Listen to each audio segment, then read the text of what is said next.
पिछले लेक्चर्स में हमने वेक्टर कैलकुलस को कंक्लूड किया था। अब हम बेसिकली इलेक्ट्रिसिटी एंड मैग्नेटिज्म की तरफ आएंगे और उससे पहले हम हिस्टोरिकली देखें तो एक इफ़ेक्ट जिसे दी एम्बर इफ़ेक्ट कहते हैं।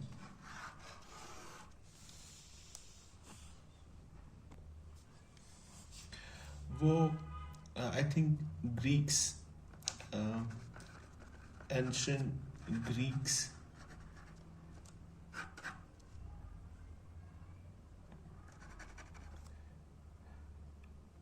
को ये पता था कि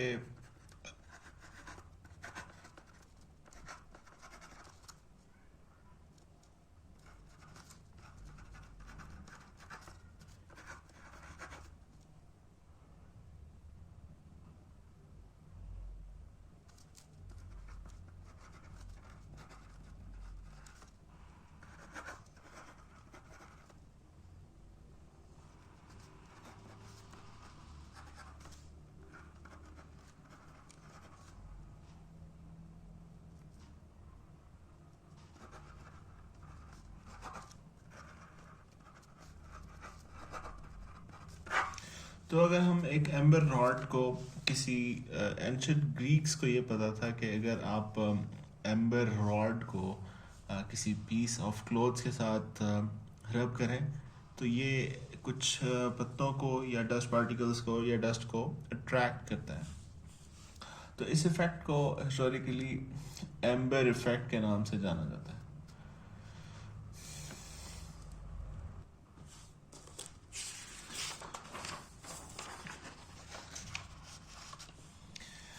तो इसी तरीके से एक अमेरिकन साइंटिस्ट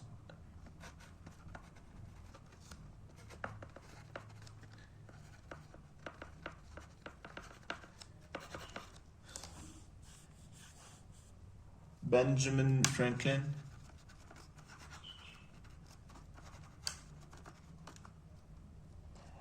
इन्होंने प्रपोज किया था कि there exist two kind of charges और जो लाइक चार्जेस हैं वो रिपेल करते हैं और जो अनलाइक चार्जेस हैं वो अट्रैक्ट करते हैं। यानी अगर एक चार्ज है, कोई भी चार्ज है, उस पर लेट्स से ए चार्ज है और इस पे भी ए चार्ज है, तो ये एक दूसरे को रिपेल करेंगे। और एक चार्ज है जिस पे ए चार्ज है और बी चार्ज है, तो ये एक दूसरे को अट्रैक्ट करेंगे। अगर हम मॉडर्न जो एटम है उसकी एक अगर पिक्चर बनाएं तो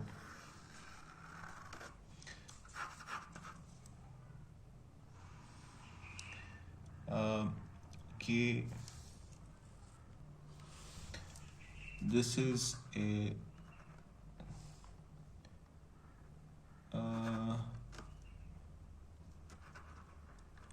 न्यूक्लियस और न्यूक्लियस कंसिस्ट होता है एक प्रोटॉन पे और एक न्यूट्रॉन पे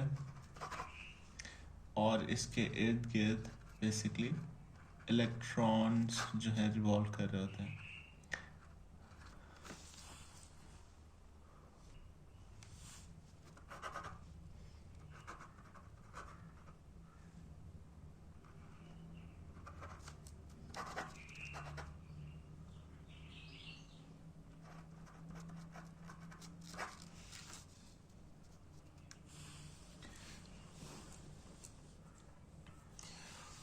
तो लिटरेचर से हमें ये पता लगता है कि जो ये चार्ज है, this charge is intrinsic property of matter. Proton पे भी चार्ज होता है और इलेक्ट्रॉन पे भी चार्ज होता है। प्रोटॉन और इलेक्ट्रॉन दोनों पे चार्ज होता है, और प्रोटॉन पे जो चार्ज होता है इलेक्ट्रॉन पे उसका अपोजिट चार्ज होता है। और जो न्यूट्रॉन है इस पे कोई चार्ज नहीं होता। इसी तरीके से अगर हम फर्दर ये देखें कि हमें हिस्टोरिकली ये भी पता है कि अगर हम किसी चीज़ को रब करें या फ्रिक्शन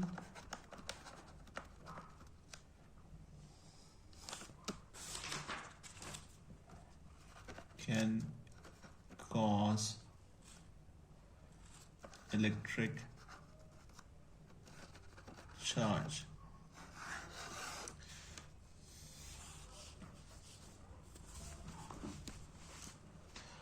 और हमने कुछ इफेक्ट देखे हैं इन लैब्स। वो फॉर एग्जांपल अगर हमारे पास एक दिस इज न्यूक्लियस, ये इलेक्ट्रॉन है, यहाँ पे इलेक्ट्रॉन रिवॉल्व कर रहा है, और इस तरीके से अगर हम एक ग्लास रॉड को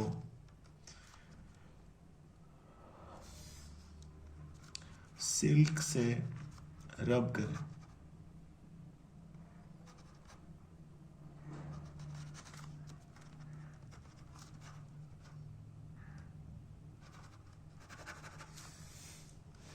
तो जो फ्रिक्शन की वजह से उस पर positive positive positive positive charge आ जाएंगे। अब अगर इस रॉड को मैं इस इलेक्ट्रॉन के करीब लेके आऊँ, इस एटम के करीब लेके आऊँ, तो बेसिकली ये दोनों पॉजिटिव, हमने देखा है पॉजिटिव और नेगेटिव आपस में अट्रैक्ट करते हैं क्योंकि ये अनलाइक चार्जेस हैं। तो होता ये है कि और ये इलेक्ट्रॉन बेसिकली बाउंड है इस एटम के साथ, तो ये अपने इस शेल को छोड़ नहीं सकता। तो होता ये है कि जो इसका अगर ये स्फेरिकल शेप में मूव कर रहा है और ये शेल जो इसकी ट्रॉजेक्ट्री है स्फेरिकल शेप में है, तो ये थोड़ी सी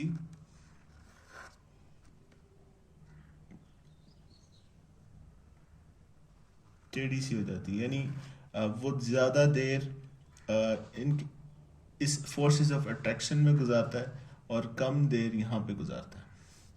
तो बेसिकली एक किस्म की पोलराइजेशन होना शुरू हो जाती है, जिसकी वजह से जो आपने देखा होगा कि बैलून वगैरह जो है सिल्क रॉड से, अगर हम ग्लास रॉड से सिल्क को रब करें और बैलून के पास लेके जाएं तो बैलून जो है वो अट्रैक्ट होना शुरू हो जाता है।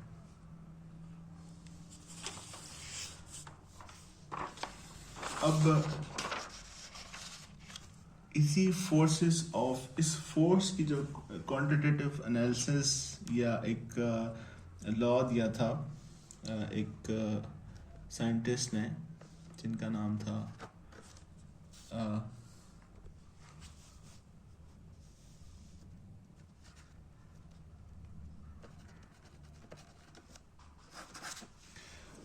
और उन्होंने ये कहा था कि जो फोर्स है, अगर एक चार्ज है Q1 और एक चार्ज है Q2, तो जो Q1 की वजह से Q2 पे फोर्स है और उसकी डायरेक्शन हम अगर इस डायरेक्शन में लिखें तो दिस इज Q1 Q2,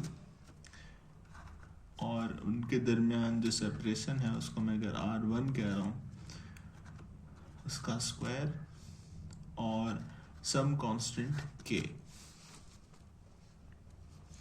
तो इसको कूलम लॉ के नाम से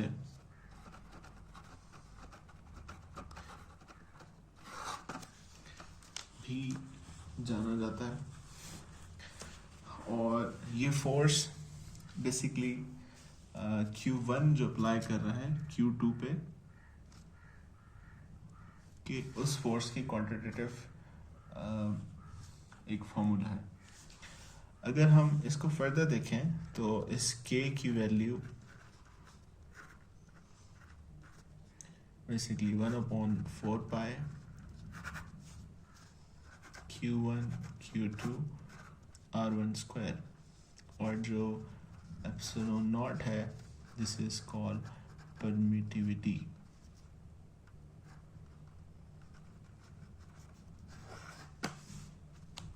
Permittivity of free space.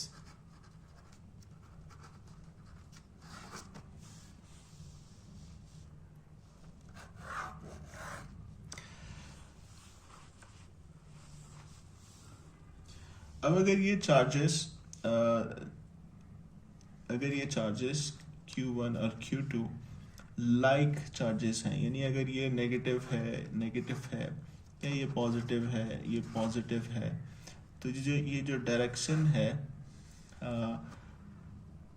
ये इस डायरेक्शन में फोर्स अप्लाई होगी, ठीक है, क्योंकि जो हमने ये देखा है कि लाइक चार्जेस रिपेल। अगर ये पॉजिटिव है और ये नेगेटिव है तो this forces of attraction will be in the opposite direction, क्योंकि हमने ये देखा था कि अनलाइक चार्जेस अट्रैक्ट।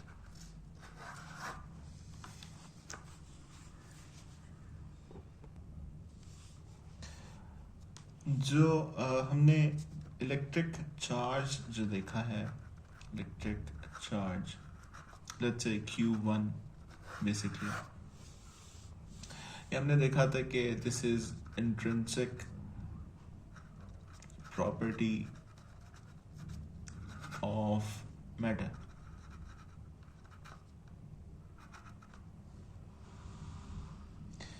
और बेसिकली जो चार्ज है उसको मेजर हम, और इसको जो चार्ज एग्जिस्ट करता है, वो basically integral multiple of charge on electron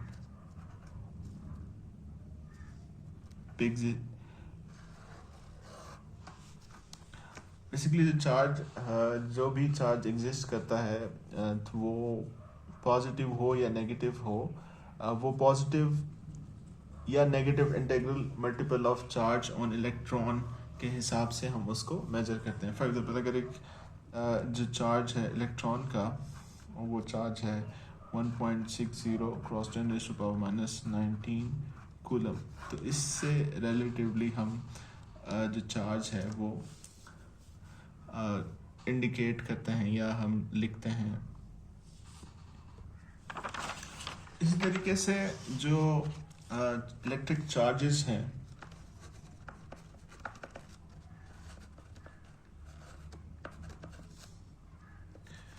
ये एक लॉ ऑफ कंजर्वेशन को फॉलो करता है,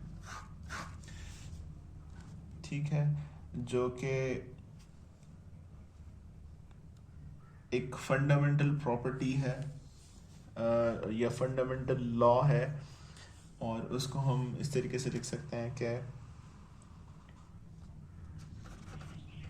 electric charge is conserved, it can neither be created or nor be destroyed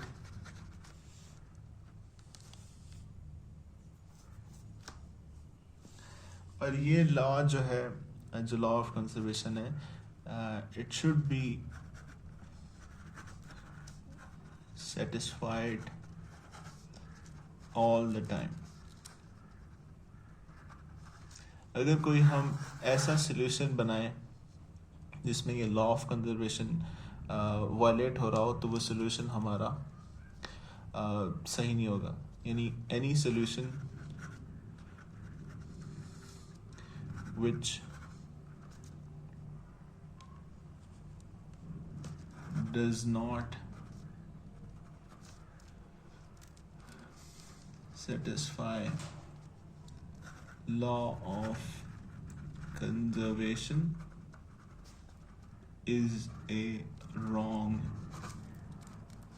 solution.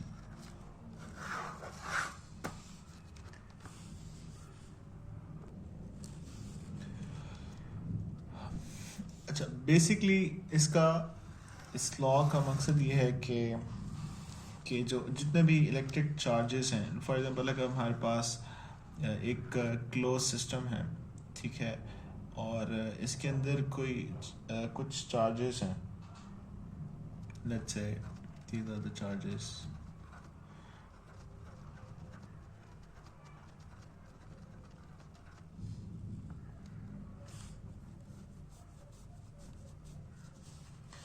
तो ये चार्जेस इधर इधर मूव कर सकता है, यहाँ से इधर मूव कर सकता है, लेकिन इनका जो अलजेब्रिक सम है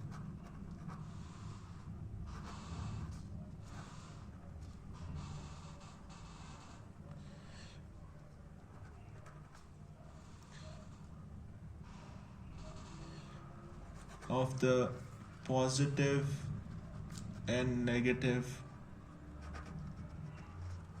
charge in a closed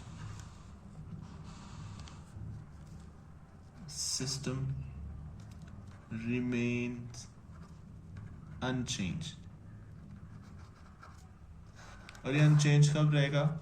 जब हम कोई नया चार्ज इसमें कोई नया चार्ज या ऐड ना हो या कोई भी चार्ज डिस्ट्रॉय ना हो, तो इसका आज जो अलजेब्रिक सम है वो तो एज इट इज़ रहेगा, लेकिन ये चार्ज जो है मूव कर सकते हैं, अगर एक जगह से दूसरे का मूव कर सकते हैं, लेकिन इसका जो अलजेब्रिक सम है वो हमेशा बराबर रहेगा। फर्दर हम बेसिकली चलते हैं। हमने अभी ये देखा था कि एक हमारे पास Q1 है और एक चार्ज Q2 है, इनके दरमियान एक फोर्स ऑफ अट्रैक्शन होती है या फोर्स ऑफ रिपल्जन होती है। उस फोर्स को हम जो फोर्स इस चार्ज की वजह से इस पे लग रही है उसको हम डायरेक्शन बताते हैं Q1 Q2, और ये जो है R या इसको यूजुअली D के भी इंडिकेट किया जाता है, और 1/4πε0 ये एक चार्ज की दूसरे चार्जेस की दूसरे चार्ज पे जो फोर्स है, आइदर फोर्सेस ऑफ अट्रैक्शन है या रिपल्जन है, उसको हम इस फॉर्मूले से इंडिकेट करते हैं। अब हमने बेसिकली क्लास में डिस्कस किया था कि इलेक्ट्रोमैग्नेटिक्स में या इलेक्ट्रिसिटी में बेसिकली हमारा जो मेन पर्पस होता है कि हमारे पास अगर कुछ चार्जेस हैं, लेट्स से यहाँ पे मैं Q1 लिख रहा हूँ, Q2 लिख रहा हूँ, Q3 लिख रहा हूँ, Q4 लिख रहा हूँ, Q5 लिख रहा हूँ, इन चार्जेस को मैं इधर होल्ड करूँ, लेट्स से यहाँ Q1 Q3 Q4 इसको मैं 6 कर रहा हूँ, और यहाँ पे एक टेस्ट चार्ज है Q, इसको 2 ही कर दें। तो इनका इफेक्ट, इन चार्जेस का इफेक्ट इस चार्ज पे क्या होगा, और इस फंडामेंटल जो क्वेश्चन को हम देखेंगे। तो बेसिकली इसका जो आंसर है वो सुपर पोजिशन प्रिंसिपल से हम दे सकते हैं।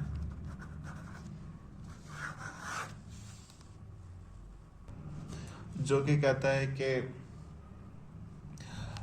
Interaction between two charges is completely unaffected by the presence of other। यानी जो फोर्सेस ऑफ अट्रैक्शन या रिपल्जन है इस Q1 की इस Q पे और इस Q2 की इस Q पे और Q3 और सिमिलरली Q5 की वो चेंज नहीं होती।